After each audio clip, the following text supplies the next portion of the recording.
As I've already told you, there's this guy I know named Igor. He works as an assistant for 3 scientists at the NASAL Observatory.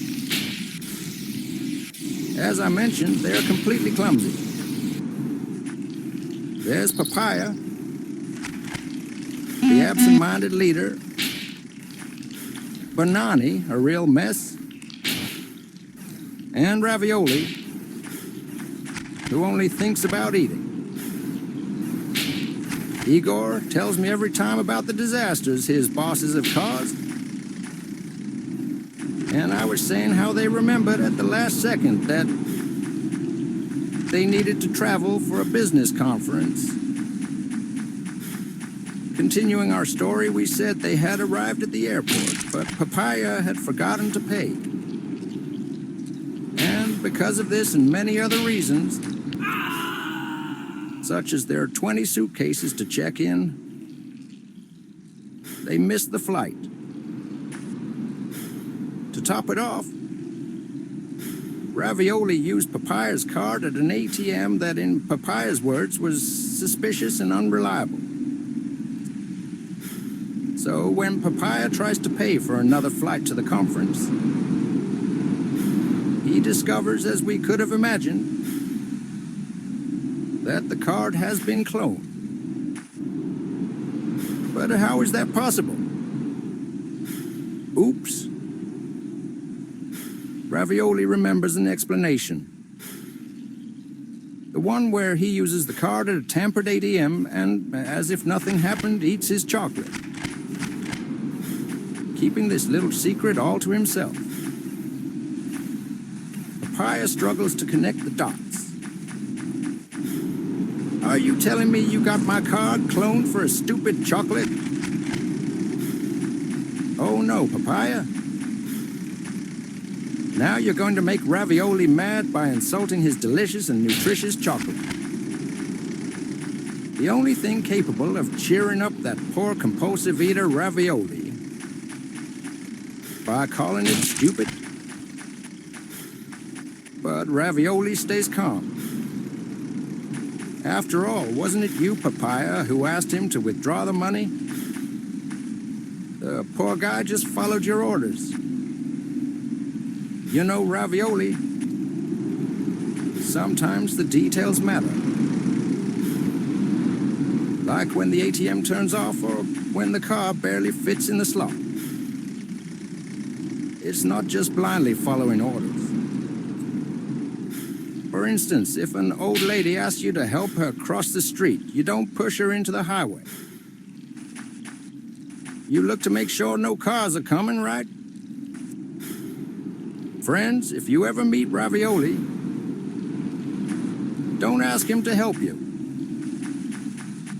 It could be dangerous for both him and you. That's my conclusion. I don't want to dwell too much on this matter, and we surely don't want to bring up the past, do we, Papaya? It's better to listen to Banani and try to solve the situation with a phone call to the bank's customer service. But the problem is, it's not just too late for your flight. It's also too late for the bank staff who have long since gone home to sip their juice on their living room couches. In short, customer service is closed. And Papaya's card is blocked until tomorrow morning. The summary is that they're stuck at the airport without money and will be sleeping there tonight. But Ravioli pulls out his Pollyanna-style optimism. The good news is he has some cash left. And what will they do with this small amount of money? Will they pay for a hotel? No, sir. Will they take a taxi home? Not at all. Ravioli has a better idea. A childhood dream of his comes true in that moment. They will dine on products from the vending machine. What great news, Ravioli. You know, it's always been my dream, too. to stuff myself with junk food and call it dinner. You know, Ravioli, you should get checked by a doctor. I don't know. Maybe one of those blood tests to see the cholesterol in your arteries. Maybe even a diabetes check.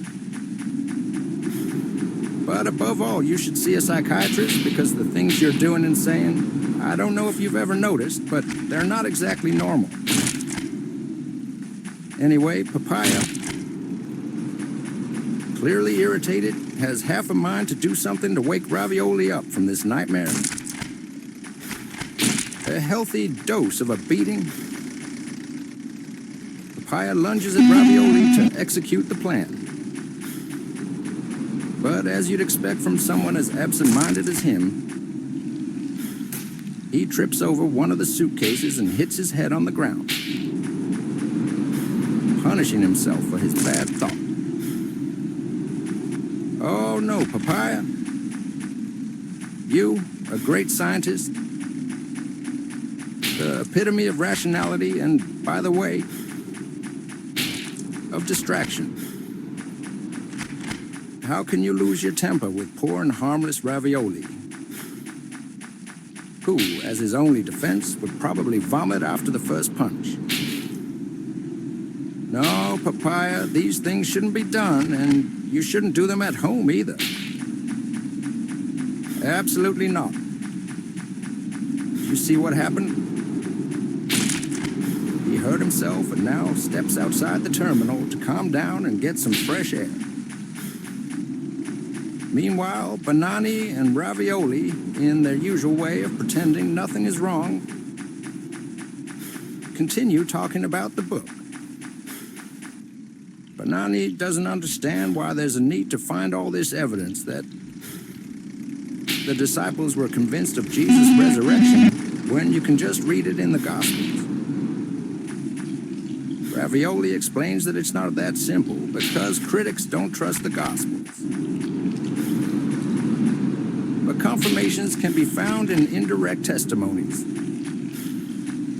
such as Paul's in his authentic letters and in oral tradition, like the Creed in 1 Corinthians 15. For Banani, this is still very complicated. For Igor, it's simple. In fact, a simple analogy explains it. Papaya is like the critics of the New Testament. He could have avoided a lot of trouble by trusting the vending machine.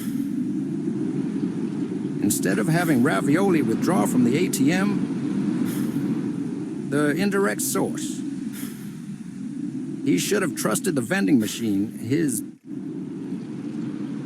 direct source. Ladies and gentlemen, Igor always has me rolling with laughter from his stories. And those scientists, I can't even describe them. Dear friends, if you enjoyed this story, you'll find many others like it on Saved Blog. Just go to savedblog.com.